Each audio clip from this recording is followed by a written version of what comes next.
6 meses, a los 18 meses sería una identificación temprana, ya dependiendo del llanto del niño, si llora mucho, si no llora, si es muy tranquilo, todo ese tipo. Hay una prevalencia, en Estados Unidos existe un niño con autismo de cada 88, en Reino Unido me parece que es uno de cada 33, y en Reino Unido es de uno de cada 66 niños, y en Corea del Sur es uno por cada 30.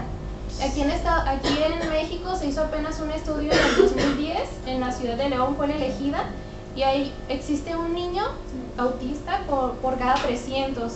Entonces se está hablando de que va a existir al año un aproximado de 6.200 niños que nazcan con autismo, y en total en México tenemos 115.000 niños con autismo. ¿Sí?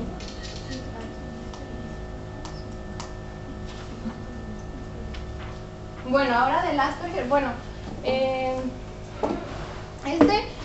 ¿alguien sabe por qué se identifica más con el autismo? ¿Cuál es la diferencia entre autismo y Asperger? El Asperger tiene un idioma socialmente comunicativo, su desarrollo es como menos grave que... Sí, de hecho, el niño con Asperger tiende a utilizar muchos tecnicismos.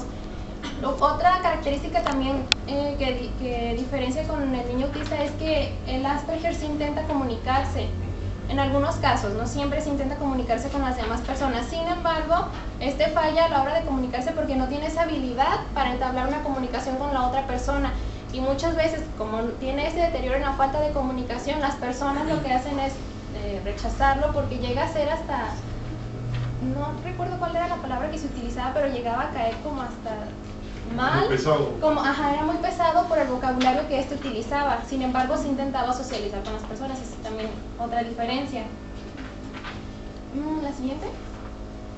Y bueno, también son algunas de las características que tiene. Hay de 3 a 7 niños con Asperger de cada 1000. Se asocian con el trastorno obsesivo compulsivo y déficit de atención. Estos niños también, igual que el autista, es algo que me faltó, es que son muy ritualistas. Si ellos siempre van de su casa a la escuela por un mismo camino, ellos no soportan la idea de tener que desviarse solo una cuadra por cualquiera que sea la circunstancia. Ellos siempre tienen que... no les gustan los cambios. Y bueno, lo que les mencionaba, que se intentan comunicarse pero pueden resultar engreídos a la hora de intentar hacerlo. El trastorno de red. Pues como ya sabemos, se eliminó del DSM-5. ¿Alguien sabe por qué se eliminó? No, nadie sabe por qué. Bueno, el DSM lo que intenta no es como tener todos los trastornos y conocer su etiología, porque pues ese no es el fin.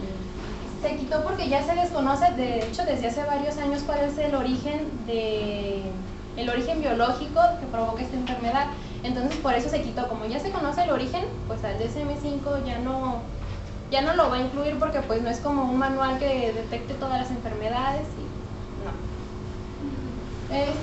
Es una regresión que ocurre, se da principalmente en niñas. No quiere decir que nada más sea único de las niñas. Ahorita les voy a explicar por qué.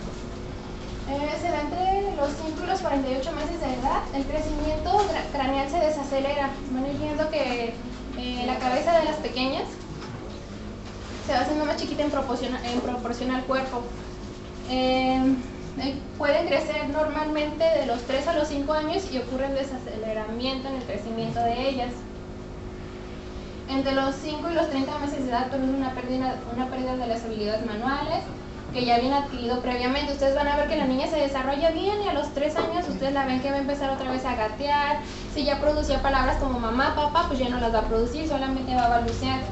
Siguiente, por favor. Y bueno, este trastorno se da porque hay un defecto en un gen de la proteína 2 que se encuentra en el cromosoma X. Solamente ocurre en el cromosoma X. Entonces, la niña que lo padezca a la hora de formarse puede sobrevivir fácilmente con el otro cromosoma X, no habría ningún inconveniente, sobrevive perfectamente. Sin embargo, los niños, si se ve afectado el cromosoma X, pues solamente va a quedar intacto el Y. Entonces, cuando ocurre esto, cuando se da el daño en la proteína 2, lo que va a ocurrir, si es niño, es que se dé un aborto espontáneo. Pero puede llegar a sobrevivir, nada más que pues no se les asegura mucho tiempo de vida a los niños. Tienen brazos y piernas flácidos, problemas respiratorios. Este es el principal problema por el que los papás llevan a las niñas a diagnosticar, porque ven una falla en la respiración. Cuando las niñas están dormidas pueden respirar tranquilamente, sin embargo cuando están despiertas es cuando se ve esta falla. La expectativa de una niña, si es tratada a tiempo, puede ser de los 25 a los 45 años, pero en un estado pues, como la niña que estaba antes, más o menos. Afecta esta enfermedad en una de cada 10.000 niños y sufren de escoliosis. ¿Alguien sabe lo que es escoliosis? No. Bueno, pues es el deterioro de la columna vertebral. Puede hacerse como así, como en curva, o puede hacerse así como un ganchito. Y la siguiente. El trastorno de desintegración infantil. Pues bueno, el DSM-5 lo quitó porque no hay mucha diferencia entre el autismo y este. Aquí se da una regresión de los 2 a los 3 años de edad. Entonces, bueno, el profesional no puede saber si hasta los 2 años ocurrió un desarrollo normal. A lo mejor este desarrollo fue desde que nació y los papás no lo detectaron. Entonces, pero bueno, la principal característica de esta diferencia del autismo es que ocurre una regresión entre los 2 a los 3 años de edad. De igual manera no tienen una buena comunicación social, interacción.